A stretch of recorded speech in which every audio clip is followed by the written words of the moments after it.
वक्त की breaking news update के साथ एक बार फिर से आपके सामने मौजूद है, जहां पर देश दुनिया की ताजा ब्रेकिंग न्यूज अपडेट आपके सामने लेकर आए हैं। आपको बताएंगे किसान आंदोलन को लेकर सिंगू बॉर्डर, गाजीपुर बॉर्डर और इसी के साथ में टिकरी बॉर्डर को लेकर क्या कुछ नई अपडेट सामने आ रही है। और इसी के साथ में आपको बताएंगे किसान आंदोलन को लेकर मेरठ में किसान रैली कर रहे उत्तर प्रदेश के एक दिग्गज नेता को मंच पर चढ़कर किसानों के विरोध का सामना करना पड़ा है। और इसी के साथ में आपको बताएंगे कि हरियाणा के उप मुख्यमंत्री दुष्यंत चौटाला के ऑफिस को घेरा है किसानों ने। इसी के साथ में दोस्तों क्या कुछ है ये पूरी अपडेट, इसकी जानकारी आप तक पहुंचाएंगे। इसी के साथ में आपको बताएंगे कि बिहार में पहली बार हुआ है किसानों का बड़ा आंदोलन। साथ ही साथ आपको बताएंगे ओपिनियन पोल के नए नतीजे सामने आए हैं पश्चिम बंगाल को लेकर, किसकी सरकार बनने वाली है। सारी बड़ी अपडेट आप तक लगातार पहुंचाएंगे। लेकिन उससे पहले अगर आप भी देश के किसानों के द्वारा तीनों कृषि कानून को वापस लेने और एमएसपी पर कानून बनाने के मांग का समर्थन करते हैं तो इस वीडियो को लाइक करिए, लाल बटन दबाकर चैनल को सब्सक्राइब करके घंटी को दबाकर कमेंट बॉक्स में जय जवान जय किसान, किसान एकता जिंदाबाद जरूर लिखेगा। चलते हैं पहली और महत्वपूर्ण खबर की तरफ, जहां पर आपको बताते चले कि मेरठ में किसानों की रैली को लेकर शिवपाल यादव को जबरदस्त विरोध का सामना करना पड़ रहा है। आपको बता दें कि पंजाब और हरियाणा के बाद अब उत्तर प्रदेश के अंदर भी नेताओं को विरोध का सामना करना पड़ रहा है। और इसी कड़ी में किसानों ने प्रगतिशील समाजवादी पार्टी के अध्यक्ष शिवपाल यादव के मंच के नीचे खड़े होकर अपनी परेशानियां गिनवाई और इस दौरान कहा कि प्रदेश में आपकी भी सरकार आ चुकी है लेकिन किसानों का कोई भला नहीं हुआ है, जिसके बाद मंच पर सन्नाटा देखने को मिला है। आपको बता दें कि इस तरह से लगातार विरोध करते हुए किसान दिखाई दे रहे हैं। बड़े बड़े नेताओं का मेरठ पहुंचे थे शिवपाल यादव, जहां पर उनका विरोध किया गया है। एक और जानकारी की माने तो हरियाणा के अंदर किसानों ने मुख्यमंत्री दुष्यंत चौटाला के ऑफिस का घेराव किया, जहां पर पिछले दरवाजे से निकाले गए पीए। हरियाणा में जननायक जनता पार्टी और बीजेपी के खिलाफ किसानों का गुस्सा 7वें आसमान पर दिखाई दे रहा है। जहां भी जेजेपी और बीजेपी के कार्यक्रम हो रहे हैं वहां पर विरोध का दौर लगातार जारी है। और इस बीच सोमवार को जिंद के उचाना के अंदर किसानों ने उप मुख्यमंत्री दुष्यंत चौटाला के ऑफिस का घेराव किया।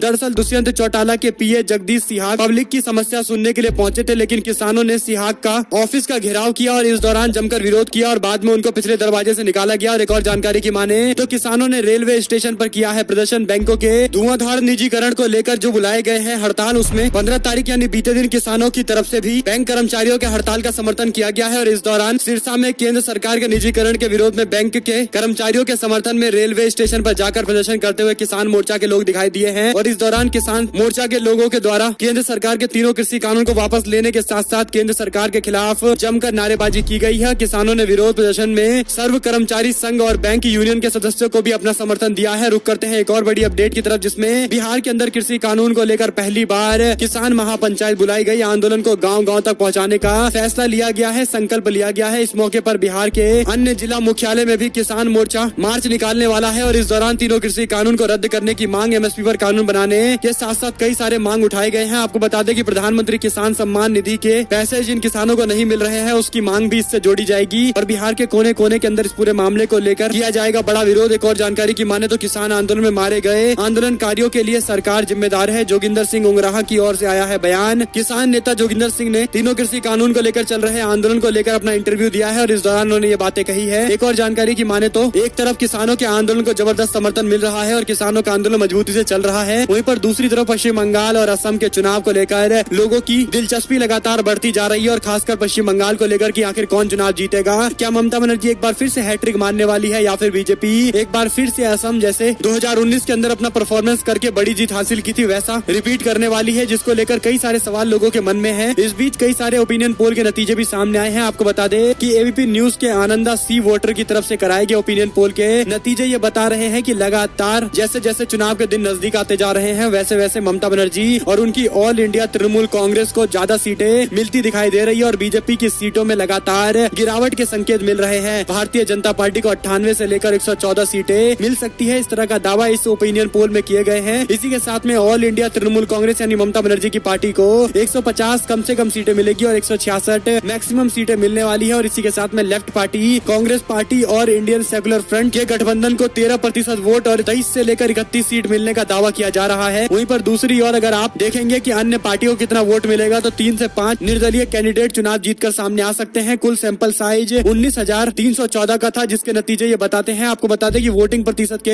हिसाब से अगर आप देखेंगे तो तृणमूल कांग्रेस को 43% वोट मिलता हुआ दिखाई दे रहा है, जबकि बीजेपी को 38% वोट मिल रहे हैं। वहीं पर लेफ्ट कांग्रेस और आईएसएफ को 23 से 31 सीटें और 13% वोट मिलने वाला है। इसी के साथ में अदर्स को 6% वोट की बातें इस ओपिनियन पोल में की गई है। आपको बता दें कि जैसे जैसे ओपिनियन पोल के नतीजे भी सामने आ रहे हैं और चुनाव के दिन भी नजदीक आते जा रहे हैं वैसे वैसे पिक्चर पूरी तरह से क्लियर होती जा रही है। ममता बनर्जी के पास कम से कम 50 सीट का एडवांटेज है अभी भारतीय जनता पार्टी से, और ऐसे में बीजेपी का ग्राफ लगातार गिरता जा रहा है। इसका सबसे बड़ा कारण आपको बताते हैं। आपको बता दें कि पश्चिम बंगाल पहुंचे थे देश के गृह मंत्री और भारतीय जनता पार्टी के नेता अमित शाह, जहां पर हेलीकॉप्टर खराब होने को लेकर पार्टी ने दावा किया कि बंगाल के अंदर झारग्राम में होने वाली अमित शाह की रैली इसलिए नहीं हो पाई क्योंकि उनका हेलीकॉप्टर खराब हो गया। हालांकि इसको लेकर सोशल मीडिया पर कई सारी तस्वीरें वायरल हो रही है। आपको बता दें कि पश्चिम बंगाल विधानसभा चुनाव के प्रचार के लिए केंद्रीय मंत्री अमित शाह बंगाल के दौरे पर है। इस दौरान बांकुड़ा के अंदर रैली को संबोधित करते हुए उन्होंने बंगाल की मुख्यमंत्री ममता बनर्जी पर निशाना साधा। उन्होंने कहा कि मेरा हेलीकॉप्टर खड़गपुर में खराब हो गया। मैंने इसकी शिकायत करते हुए ये नहीं कहा कि इसके पीछे कोई साजिश है। आपको बता दें कि ये मामला यहाँ पर नहीं है महत्वपूर्ण, बल्कि अमित शाह की रैली झारग्राम के अंदर होने वाली थी, जिसको एन मौके पर रद्द करते हुए कहा गया कि अमित शाह फोन पर कार्यकर्ताओं को फोन पर संबोधित करेंगे, और ऐसा इसलिए करेंगे क्योंकि हेलीकॉप्टर में ग्लिच आ गया है, खराबी आ गई है, जिसकी वजह से झारग्राम में वह जाकर रैली नहीं कर सकते हैं। लेकिन इसके साथ ही सोशल मीडिया पर तमाम लोगों की तरफ से फोटो तस्वीरें उस झारग्राम की रैली की डालनी शुरू कर दी गई और बताया गया है कि किस तरह से रैली में लोग ही नहीं जुटे थे तो अमित शाह आकर रैली में करते क्या, और इसीलिए बीजेपी ने खराब हेलीकॉप्टर का दावा करते हुए अपनी रैली को स्थगित कर दिया है और कहीं न कहीं संकेत दे दिए हैं कि पश्चिम बंगाल के अंदर बीजेपी की रैली से लोगों के समर्थन नदारद दिखाई देने लगे हैं। पश्चिम बंगाल में ममता बनर्जी पर हुए हमले के बाद से लगातार राज्य के समीकरण में काफी बदलाव देखने को मिल रहे हैं, और ऐसे में झारग्राम के अंदर होने वाली अमित शाह की रैली इस तरह से कम भीड़ के कारण रद्द कर दी गई है। इस दावे में भी काफी जोर दिखाई देता है। आप लोग की क्या कुछ राय है कमेंट बॉक्स में लिखिएगा जरूर। इसी के साथ में दोस्तों आपको बता दें कि बीजेपी के कई सारे नेता हैं जो कुछ एक लोगों की रैली को संबोधित कर रहे हैं। यानी आप समझ सकते हैं कि तमाम तामझाम लगाने के बाद, बड़े बड़े मंच लगाने के बाद भी जनता समर्थन में दिखाई नहीं दे रही है, और इसका क्या कारण है, आप लोग की क्या कुछ राय है कमेंट बॉक्स में अपनी राय जरूर लिखिएगा। रुक करते हैं एक और बड़ी जानकारी की तरफ, जहां पर सेना के भर्ती घोटाले मामले को लेकर सीबीआई ने 6 लेफ्टिनेंट कर्नल के अलावा कई अन्य लोगों के खिलाफ मामला दर्ज किया है। आपको बता दें कि सेना भर्ती घोटाले मामले को लेकर केंद्रीय जांच ब्यूरो यानी सीबीआई ने 6 लेफ्टिनेंट कर्नल के अलावा कई अन्य अधिकारियों और उनके परिवार के सदस्यों के खिलाफ मामला दर्ज किया है। ये मामला सीबीआई ने 3 से ज्यादा राज्यों में छापेमारी करके सेना मुख्यालय की शिकायत के आधार पर सीबीआई ने भ्रष्टाचार निरोधक कानून के तहत किया है। और इसी के साथ में एक और अपडेट है जिसमें पश्चिम बंगाल के परसेप्शन की लड़ाई भी तृणमूल कांग्रेस जीतती हुई दिखाई दे रही है। आपको बता दें कि अगले चुनाव में किसकी जीत होने वाली है, इसको लेकर परसेप्शन यानी लोगों की क्या राय है, इसको लेकर जब ओपिनियन पोल कराए गए हैं तो इसमें तृणमूल कांग्रेस को जीतता हुआ देखने वाले लोग जो मानते हैं कि तृणमूल कांग्रेस जीतने वाली है 42% लोग हैं, जबकि बीजेपी को जीतता हुआ देखने वाले लोगों की संख्या 39% है। और अमूमन बीजेपी को जीतता हुआ देखने वाले लोगों की संख्या ज्यादा इसलिए होती है क्योंकि मीडिया में जिस तरह का अभियान चलाया जाता है उसका असर जनता पर पड़ता है। इसी तरह के नतीजे दिल्ली में देखने को मिले थे, लेकिन बीजेपी पूरी तरह से क्लीन स्वीप होने वाली थी, केवल सिंगल डिजिट में सीट जीत पाई। वहीं पर आम आदमी पार्टी को बड़ी जीत हासिल हुई थी। कुल मिलाकर बीजेपी के लिए जो 39% का परसेप्शन दिखाई दे रहा है, इसमें आप समझ सकते हैं कि अगर बीजेपी परसेप्शन में नहीं जीत रही है तो कुल मिलाकर राज्य के अंदर स्थिति और भी खराब हो सकती है। आप लोग की इस पर क्या कुछ प्रतिक्रिया है, आप लोग कमेंट बॉक्स में लिखकर बताइए कि कौन चुनाव जीत रहा है। एक और जानकारी की माने तो मध्य प्रदेश के मुरैना के अंदर बीजेपी के 2 बड़े नेता गुट आपस में भिड़ गए हैं। आपको बता दें कि केंद्रीय मंत्री नरेंद्र सिंह तोमर के समर्थक जिला अध्यक्ष योगेश गुप्ता और कांग्रेस पार्टी छोड़कर बीजेपी में शामिल होने वाले सिंधिया समर्थक हरिओम शर्मा के बीच में तीखी नोकझोंक देखने को मिली है। मध्य प्रदेश के मुरैना में भारतीय जनता पार्टी के दोनों नेता आपस में भिड़ गए, दोनों एक दूसरे से हुज्जत करने पर उतारू हो गए। तभी अन्य नेताओं ने बीच में आकर बीच बचाव किया और ये दोनों नेता दिग्गज नेताओं के समर्थक बताए जाते हैं। यानी एक तरफ है केंद्रीय मंत्री नरेंद्र सिंह तोमर, वहीं पर दूसरे नेता हैं ज्योतिरादित्य सिंधिया, जिनके समर्थक आपस में भिड़ गए हैं। और ऐसे में कांग्रेस पार्टी ने इस वीडियो को शेयर करते हुए लिखा कि सिंधिया समर्थकों की बीजेपी में दुर्दशा हो गई है। मुरैना में केंद्रीय मंत्री नरेंद्र सिंह तोमर के समर्थक जिला अध्यक्ष योगेश गुप्ता और कांग्रेस पार्टी छोड़कर बीजेपी में शामिल हुए सिंधिया समर्थक हरिओम शर्मा के बीच में तीखी नोकझोंक देखने को मिली है। नए सम्मान के तलाश में लगे हैं दोनों, पहुंच गए हैं दुर्गति के पास। और एक और अपडेट की माने तो मोदी सरकार की तरफ से 4 एयरपोर्ट में हिस्सेदारी बेचने का फैसला लिया गया है, जिसको लेकर राहुल गांधी की तरफ से टिप्पणी सामने आई है। राहुल गांधी ने कहा कि बनाना नहीं केवल बेचना जानती है सरकार, और सरकार केवल एक ही चीज चाहती है कि देश को बर्बाद करके अपने पूंजीपति मित्रों को फायदा पहुंचाए। और इसी के साथ में तेल और गैस के बढ़ते दाम को लेकर राहुल गांधी ने कहा कि प्रधानमंत्री का एक ही कायदा है, देश फूंक कर मित्रों का फायदा। गैस, पेट्रोल और डीजल के दाम बढ़ने को लेकर और सरकारी कंपनियों में हिस्सेदारी बेचने को लेकर 2 ऐसे अहम मुद्दे हैं जिस पर बीजेपी सरकार को घेरते हुए राहुल गांधी ने टिप्पणी की है। और इसी के साथ में आपको बता दें कि थोक महंगाई दर 27 माह के उच्चतम स्तर पर पहुंच गई है। खाने पीने के सामान और ईंधन दाम बढ़ने के आसार हैं। आपको बता दें कि खाने पीने की वस्तुओं, ईंधन और बिजली के दाम बढ़ने से थोक मूल्य सूचकांक यानी WPI होलसेल प्राइस इंडेक्स आधारित रिपोर्ट की माने तो 27 माह के उच्चतम स्तर पर पहुंच गई है। महंगाई 4.17% हो चुकी है और अब तक पहले जनवरी में 2.03% हुआ करती थी, जो लगातार बढ़ती जा रही है। और अब ये आंकड़ा यहाँ तक पहुँच गया है। एक तरफ तो देश में GDP नहीं बढ़ रही है और दूसरी तरफ इस तरह तरह से डिमांड कम हो रहा है महंगाई की वजह से, इन्फ्लेशन लगातार बढ़ता जा रहा है, यानी पूरी इकोनॉमी की भट्टी बैठी नजर आती है। और इसी के साथ में दोस्तों कोरोना के केसों में भी कोई गिरावट देखने को नहीं मिल रही है, बल्कि लगातार बढ़ते जा रहे हैं और मामला काफी सीरियस है। इसी के साथ में आपको बताते चले कि निजीकरण के खिलाफ राष्ट्रव्यापी हड़ताल से सरकारी बैंकों में सेवाएं पूरी तरह से बाधित रही हैं और इस दौरान बैंक के कई सारे कार्य नहीं हो पाए हैं। इसी के साथ में आज भी हो सकता है बैंकों का स्ट्राइक। कुल मिलाकर प्राइवेटाइजेशन के खिलाफ इस बार बैंक के कर्मचारी राष्ट्रव्यापी हड़ताल कर रहे हैं। और इसी के साथ में आपको बताते चले कि पश्चिम बंगाल में भारतीय जनता पार्टी के लिए एक और बुरी खबर सामने आई है, जहां पर बीजेपी में तीसरे टिकट बंटवारे की लिस्ट जाहिर करने के बाद बीजेपी के कोलकाता दफ्तर में जमकर हुड़दंग मचाया गया है। बीजेपी के ही कार्यकर्ताओं ने जमकर विरोध किया है। अग्रवाल हाउस में असंतोष देखने को मिला। इस दौरान बीजेपी पार्टी के कई सारे कार्यकर्ताओं ने, जो पुराने कार्यकर्ता हैं, उन्होंने आरोप लगाया है कि तृणमूल कांग्रेस आए हुए नेताओं को बीजेपी टिकट दे रही है, अपने पुराने लोग और अपने कर्मठ कार्यकर्ताओं को टिकट नहीं दिया जा रहा है, उनका मान सम्मान नहीं बढ़ाया जा रहा है। यानी इतने सालों से मेहनत कर रहे हैं और पश्चिम बंगाल में जब बीजेपी का सुनहरा समय है, यानी जब बीजेपी दूसरे नंबर की लड़ाई लड़ रही है, तब भी बीजेपी कार्यकर्ताओं को सम्मान नहीं मिलने के बाद इस तरह का विरोध लाजमी है और ऐसा दिखाई दे भी रहा है। एक और अपडेट की माने तो पश्चिम बंगाल के अंदर तीसरी बार मुख्यमंत्री बन सकती है ममता बनर्जी। ये ओपिनियन पोल के सर्वे के नतीजे हमने आपको बता दिए हैं। इसी के साथ में आपको बताते चले कि पुडुचेरी के अंदर भी किस तरह के नतीजे रहेंगे, इसको लेकर भी कई सारी जानकारियां सामने आई है। मिल रही अपडेट के अनुसार पुडुचेरी के अंदर कांग्रेस पार्टी और बीजेपी के बीच में सीधी लड़ाई है। इसी के साथ में दोस्तों केरल के अंदर एलडीएफ पार्टी यानी लेफ्ट गठबंधन 91 सीटों के साथ बीजेपी और कांग्रेस पार्टी दोनों गठबंधन को करारी शिकस्त देते हुए आगे निकल चुकी है, जहां पर बीजेपी तीसरे नंबर पर रहेगी और सिंगल आंकड़े में ही रहेगी। ये भी ओपिनियन पोल के नतीजे बता रहे हैं। और इसी के साथ में असम में चुनाव के नतीजे धीरे धीरे पलटते हुए दिखाई दे रहे हैं और अभी तक आ रही बड़ी अपडेट की माने तो असम के अंदर कुछ बड़ा खेल होने जा रहा है, क्योंकि जिस तरह से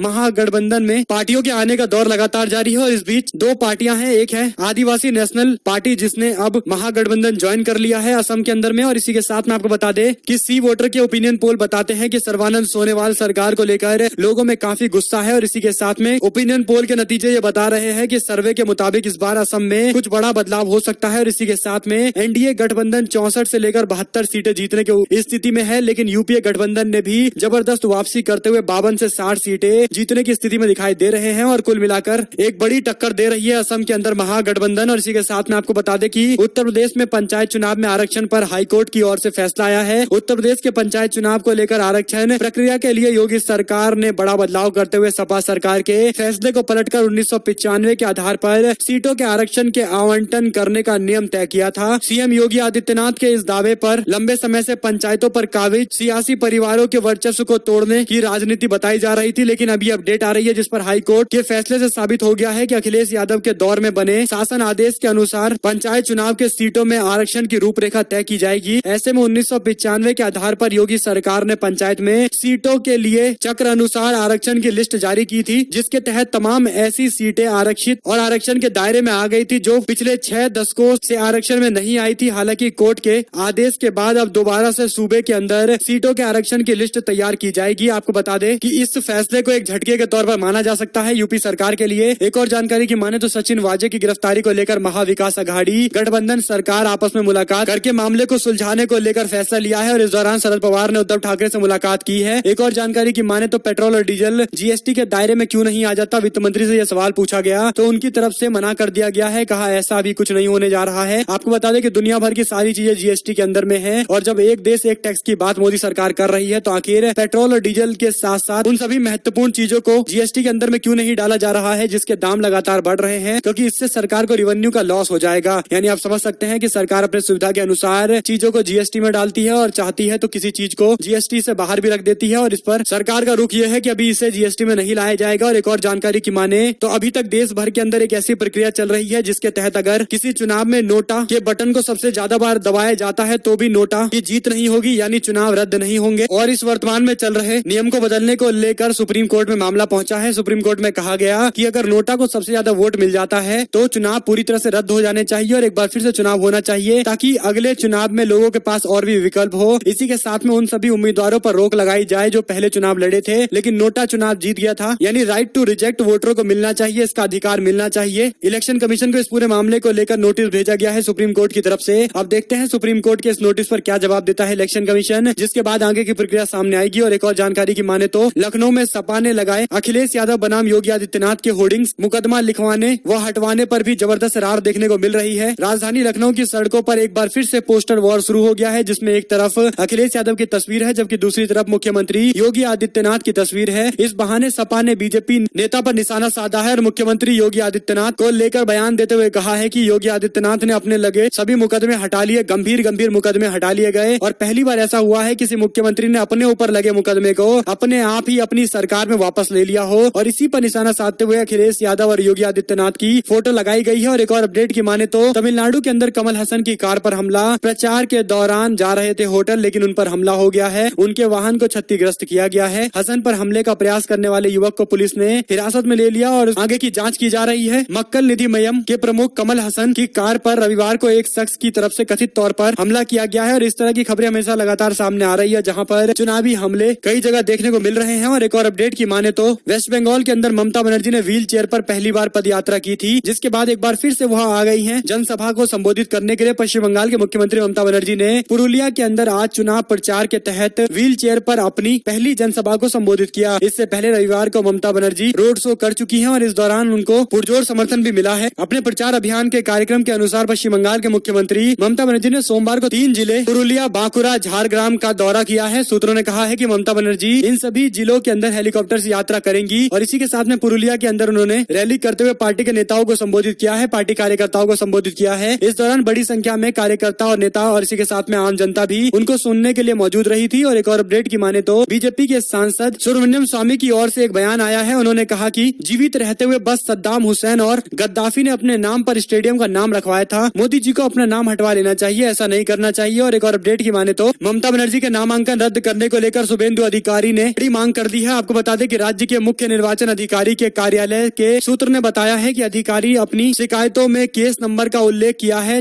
लेकिन तृणमूल प्रमुख ने किसी अपराध का जिक्र नहीं किया है, जिस पर शुभेंदु अधिकारी ने कहा है कि वह चुनाव आयोग से मांग करते हैं कि ममता बनर्जी ने कई सारे फैक्ट को छुपाया है और इसीलिए उन पर कार्रवाई होनी चाहिए। और एक और जानकारी की माने तो क्रिप्टो करेंसी को बैन करने की तैयारी में मोदी सरकार, बिटकॉइन के इन्वेस्टरों के लिए बड़ी खबर है। और इसी के साथ में दोस्तों अमित शाह ने बंगाल में भाषण दिया लेकिन किसी भी चैनल पर नहीं दिखाया गया, जिसको लेकर बीजेपी के सांसद ने तंज कसते हुए सवाल दागा है। आपको बता दें कि बीजेपी के सांसद सुब्रमण्यम स्वामी ने टीवी चैनलों पर गृह मंत्री अमित शाह का भाषण नहीं दिखाए जाने को लेकर तंज कसते हुए सवाल खड़े किए हैं। आपको बता दें कि बीजेपी के सांसद सुब्रमण्यम स्वामी ने टीवी चैनलों पर गृह मंत्री अमित शाह का भाषण नहीं दिखाए जाने को लेकर तंज कसते हुए कहा कि मैंने बंगाल में अमित शाह के ऐतिहासिक भाषण की घोषणा के बाद टीवी चैनल ऑन किए लेकिन तय समय पर 2 बार प्रशासन स्थगित होने के बाद चैनल ने भाषण नहीं दिखाया, आखिर क्या वजह थी? ये तंज उनकी तरफ से कसा गया है। और इसी के साथ में आपको बताते चले कि व्हील चेयर पर ममता बनर्जी की तस्वीर सोशल मीडिया पर काफी ज्यादा सुर्खियां बटोर रही है और इस दौरान अपने अभिनय के लिए काफी मशहूर प्रकाश राज ने भी इस मामले को लेकर टिप्पणी करते हुए कहा और तस्वीरें साझा की ममता बनर्जी की। और इसी के साथ उन्होंने कहा कि जयकांत सीकरे बोल रहा हूँ, ये मेरा शहर है और मैं यहाँ का जयकांत सीकरे हूँ। आपको बता दें कि ममता बनर्जी के रोड शो के दौरान जबरदस्त जन समर्थन देखने को मिला, जिसको लेकर प्रकाश राज ने ये टिप्पणी कर दी है। और एक और अपडेट की माने तो कमलनाथ के फैसले का किया था विरोध, कांग्रेस पार्टी ने अपने इस नेता को 6 साल के लिए पार्टी से बाहर का रास्ता दिखाया है। कांग्रेस पार्टी के प्रदेश अध्यक्ष के साथ साथ पार्टी के कई सारे नेताओं ने ये फैसला लिया है। और इसी के साथ में कांग्रेस पार्टी के प्रदेश उपाध्यक्ष